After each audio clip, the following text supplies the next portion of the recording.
Levi fell silent and wondered whether the thunderstorm about to envelop Yerushalayim would have any effect on poor Yeshua's fate. And as he gazed at the streaks of fire that were splitting open the storm cloud, he begged for the lightning to strike Yeshua's post. Levi looked repentantly at the clear part of the sky not yet devoured by the storm cloud, where the vultures had flown in order to escape the thunder and lightning. And he thought that he had been much too hasty with his curses. Now God would not listen to him. Levi turned his gaze to the foot of the hill where the cavalry regiment was deployed and saw that significant changes had taken place there. He had a good view from above and could see the soldiers bustling about, pulling their lances out of the ground and throwing on their capes, and the grooms running out to the road, leading raven black horses by the reins.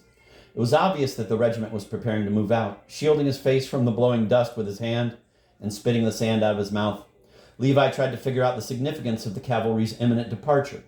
When he turned his glance upward, he could make out a small figure in a crimson-colored military chlamys who was making his way up to the execution site. Sensing that the joyous end was at hand, the former tax collector felt a chill in his heart.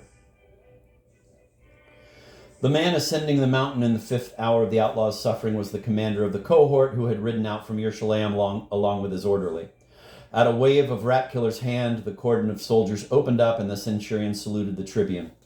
The latter drew Rat-Killer aside and whispered something to him. The centurion saluted a second time and moved over to the group of executioners who were sitting on rocks at the foot of the posts. The tribune walked over to the man sitting on the 3-legged stool and he got up politely to meet him. The tribune said something to him in a low voice and they both walked over to the posts. They were joined by the chief of the temple guard. Rat-Killer cast a squeamish glance at the dirty rags piled on the ground by the posts. Rags that had once been the criminal's clothing and had been rejected by the executioners. He summoned 2 of them and ordered, "Follow me." A crazed, raspy-sounding song could be heard coming from the nearest post. On it was Justice, who had been driven mad by the flies in the sun when the execution was nearing the end of its 3rd hour, and who was now quietly singing something about grapes. He would, however, occasionally shake his turbaned head, and when he did, flies would lazily swirl off his face, only to return and light on it again.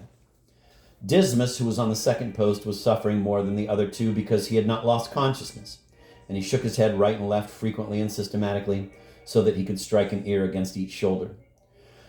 Yeshua had been more fortunate than the other 2. In the 1st hour, he had had intermittent fainting spells, and then he had lost consciousness. His head and its straggly turban hung on his chest, and he was therefore so covered with flies that his face had disappeared beneath a black, heaving mask. Fat horseflies clung to his groin, stomach, and armpits, sucking on his naked yellow body. In response to a sign made by the man in the hood, one of the executioners took a spear and another brought a bucket and sponge over to the post. The one with the spear raised it and ran it along each of Yeshua's arms, which were stretched out along the crossbeam of the post and fastened to it with ropes. The body with its protruding ribs gave a shudder. The executioner ran the end of the spear over his stomach. Then Yeshua raised his head and the flies took off with a buzzing sound, thus revealing the hanged man's face. Bloated from bites and with swollen eyelids, his face was unrecognizable. Ungluing his eyelids, Ha-Natsri glanced down. His usually bright eyes were now dulled. "Ha-Natsri," said the executioner. Ha-Natsri's swollen lips moved slightly, and in a hoarse outlaw's voice he asked, "What do you want? Why have you come?" "Drink," said the executioner, lifting the water-soaked sponge to Yeshua's lips on the end of the spear.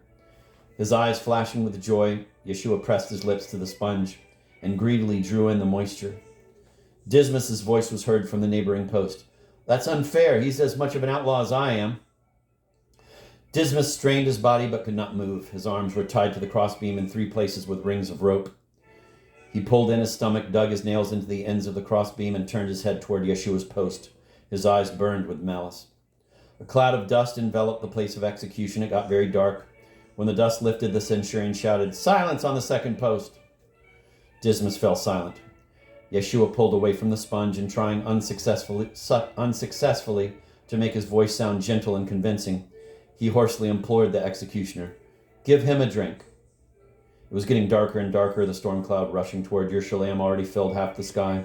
Turbulent white clouds swept by in front of the thundercloud, which was bursting with black water and fire.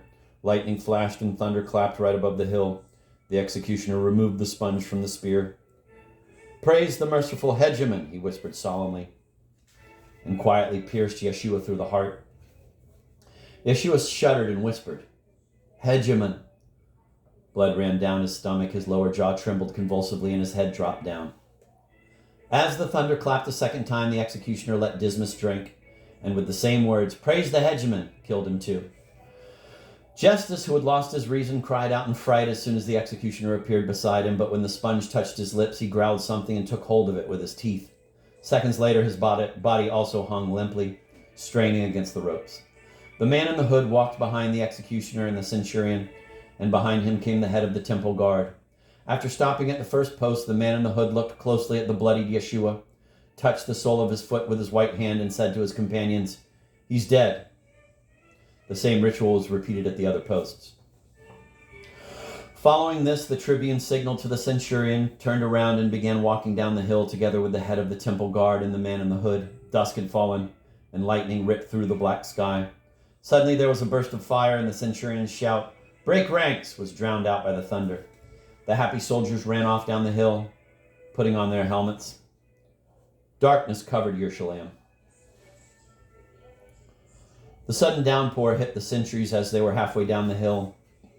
The water poured down so ferociously that churning streams nipped at the soldiers' heels as they ran down the hill.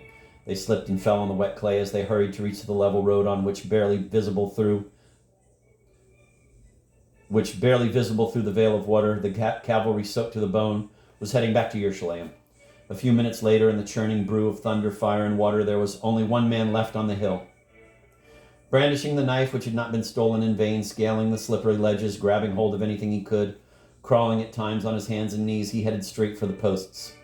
He would at times disappear in complete darkness, only then to be suddenly lit up by flickering light. When he reached the posts, standing ankle-deep in water, he ripped off his heavy, soaked talith and, wearing only his shirt, threw himself at Yeshua's feet. He cut the ropes around his shins, climbed up on the lower crossbeam, embraced Yeshua, and released his arms from their restraints. Yeshua's wet, naked body fell on top of Levi and knocked him to the ground. Levi was about to hoist him up on his shoulder, but something stopped him. He left the body in a pool of water on the ground with its head thrown back and its arms flung out and ran, slipping on the wet clay, over to the other posts. He cut the ropes on them too, and the two bodies fell to the ground. Minutes later, all that was left on the top of the hill were those two bodies and 3 empty posts. The water beat down on the bodies and turned them over. By that time, both Levi and Yeshua's body had vanished from the top of the hill.